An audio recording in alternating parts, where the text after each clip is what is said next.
Kervan konaklarının görünmez kasaları, ahır zeminlerinde kireç harcı ve pozzolan oranıyla define saklama noktasını bulma yöntemi. Arkadaşlar, Define ve Arkeoloji kanalımıza hoş geldiniz.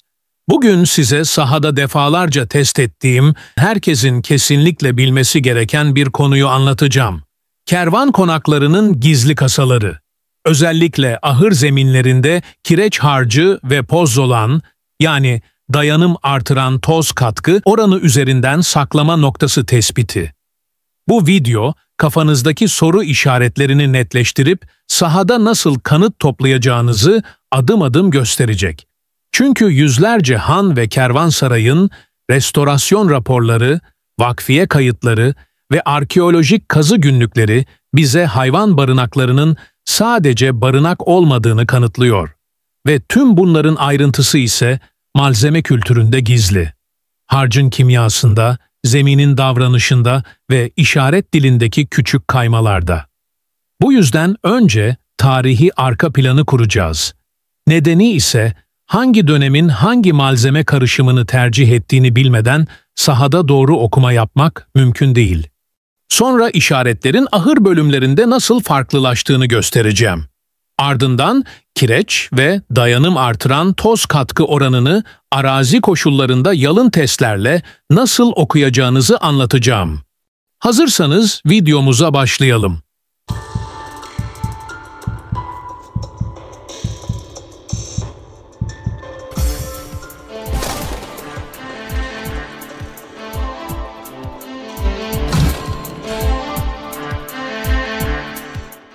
Selçuklu ve erken Osmanlı han sistemi, malların güvenli dolaşımı için kurulmuş karmaşık bir ağdır.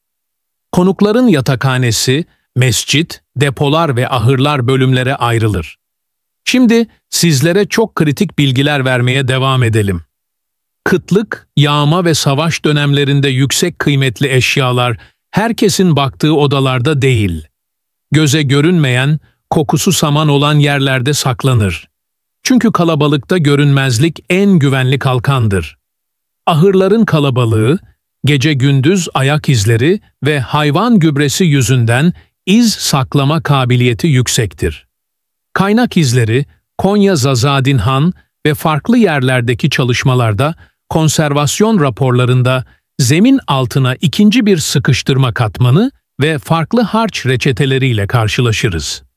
Afyonkarahisar'daki İshaklı Han sondajlarında, ahır bölümünün bir köşesinde daha yüksek oranda dayanım artıran, toz katkı içeren sıkıştırılmış bir harç katmanı bulunmuştur. Bu raporlar malzeme dilinin kasayı ele verdiğini kanıtlar. Şimdi malzeme dilini açalım. Kireç harcı, kireç taşı pişirilip söndürüldüğünde oluşur.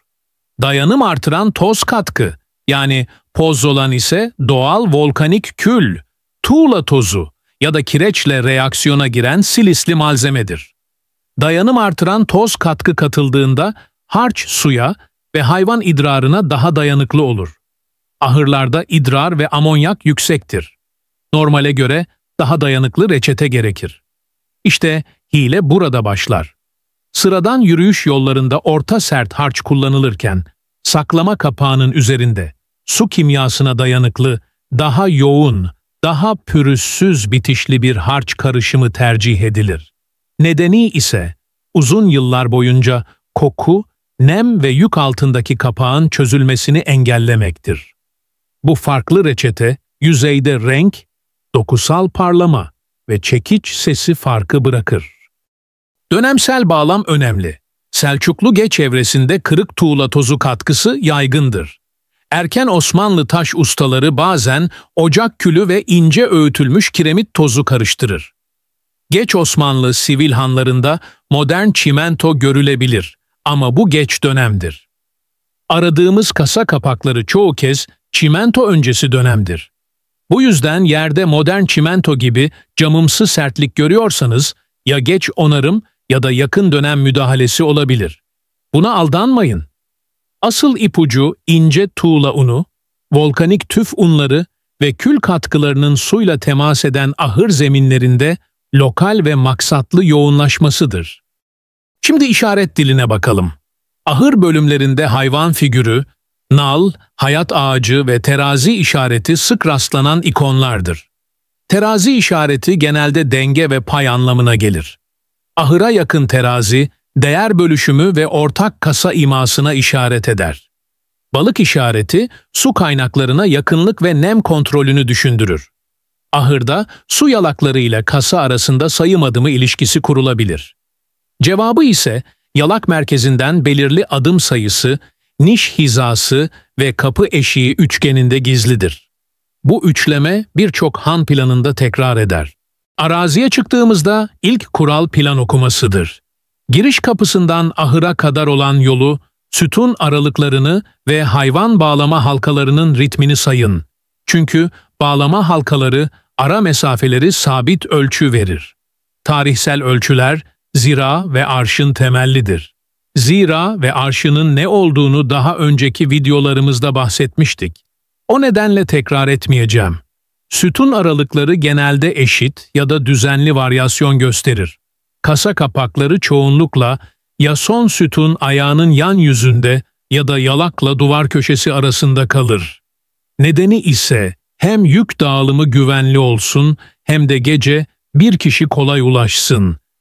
Kireç ve dayanım artıran toz katkı oranını hızlıca nasıl okuruz?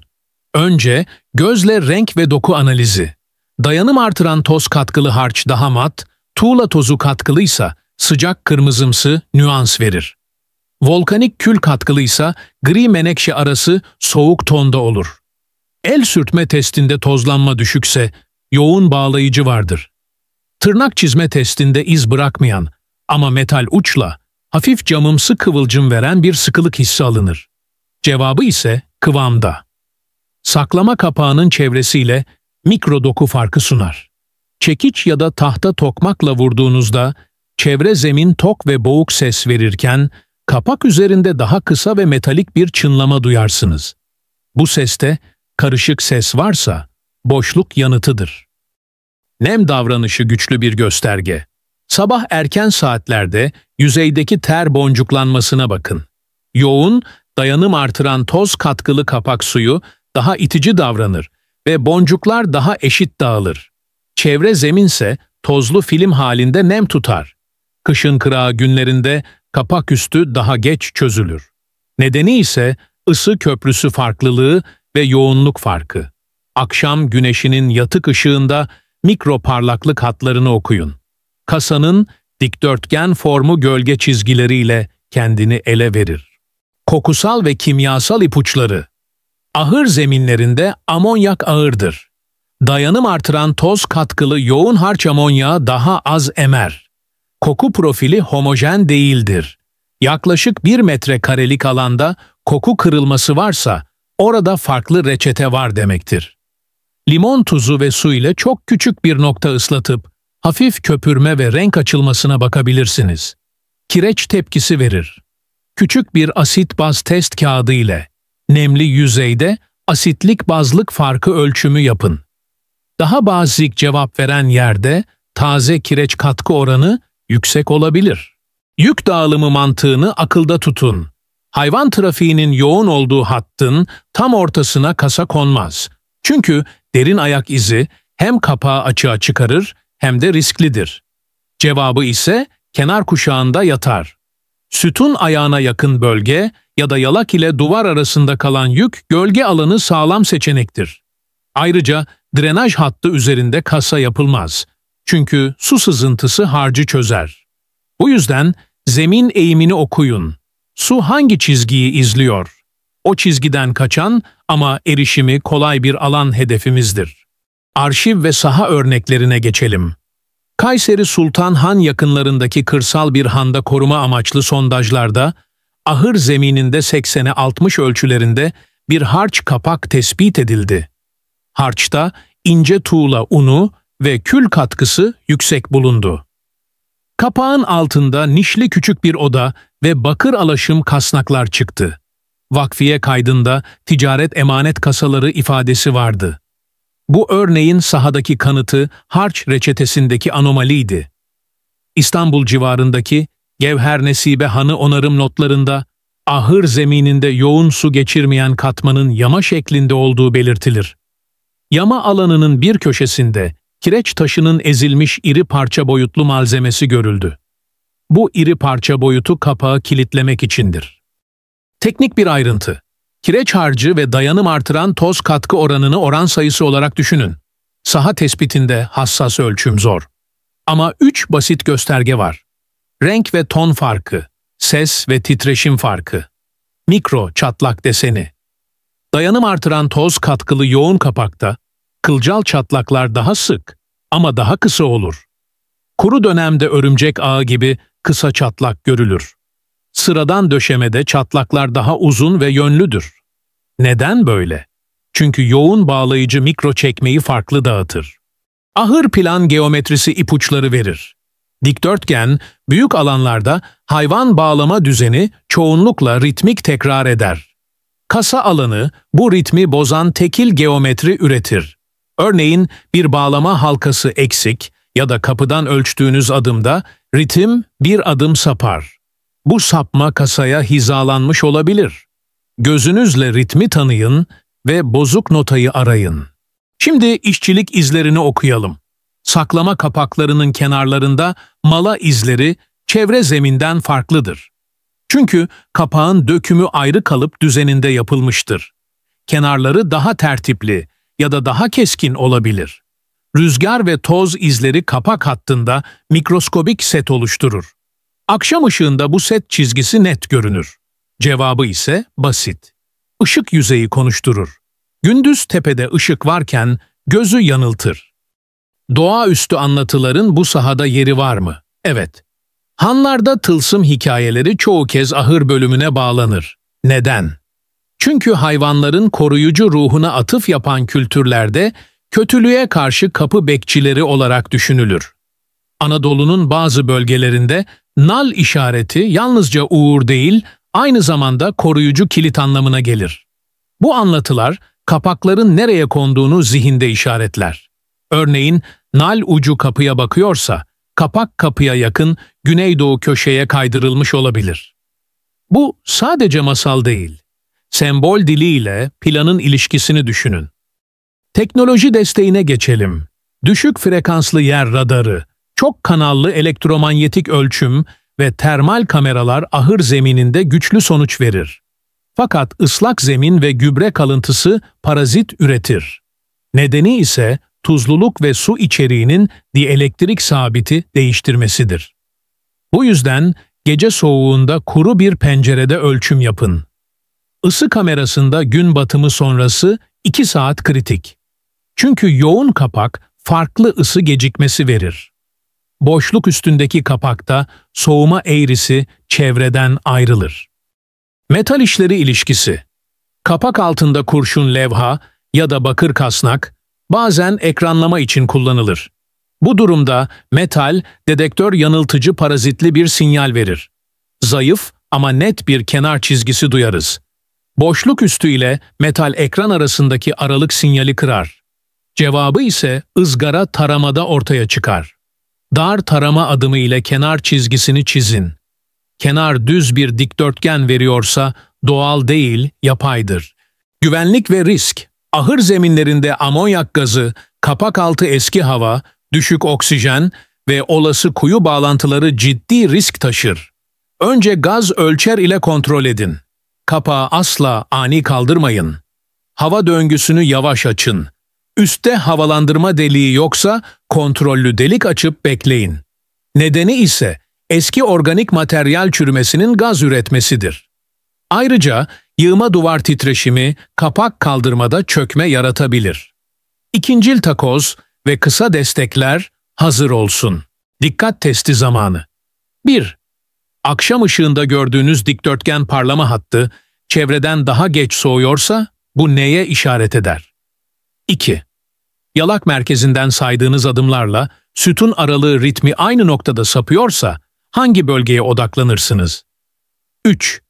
Amonyak kokusunda keskin bir kırılma ve asit baz ölçümünde daha bazik cevap aldığınız küçük bir yama gördünüz. Bu yamanın malzeme ipucu nedir? Cevapları yorumlarda görmek istiyorum.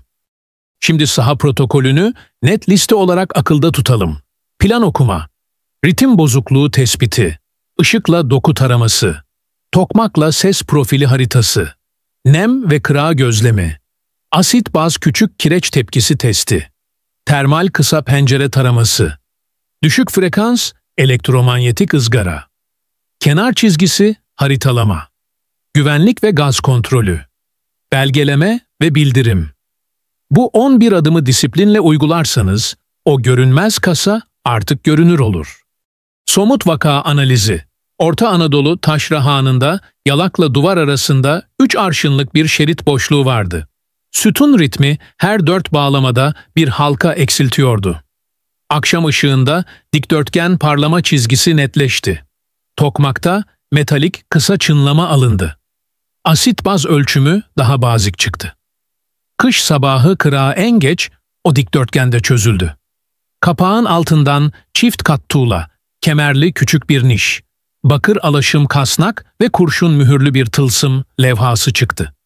Malzeme analizi, tuğla unu katkılı kireç harcında yüksek, dayanım artıran toz katkı oranı doğruladı.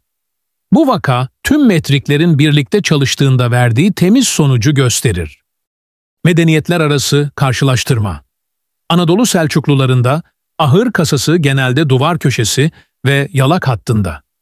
Mısır etkili yapılarda zemine gömme yerine duvar içi nişe eğilim görülür. Balkanlardaki Osmanlı kervansaraylarında drenaj nedeniyle kasa daha yüksek kotta tutulur. İran hanlarında ise bazen tavan kiriş boşluğuna alınmış malzeme bulunur. Bu çeşitlilik bize tek bir formül olmadığını ama malzeme dili ve kullanım mantığının ortak kaldığını anlatır. Tılsımlar ve koruma pratikleri. Nal işaretli kapaklarda kurşun levha sadece koruma değil, kemirgen ve böcek girişini de keser. Bazı kapakların altına ağır tuz ve reçine dolgusu konur.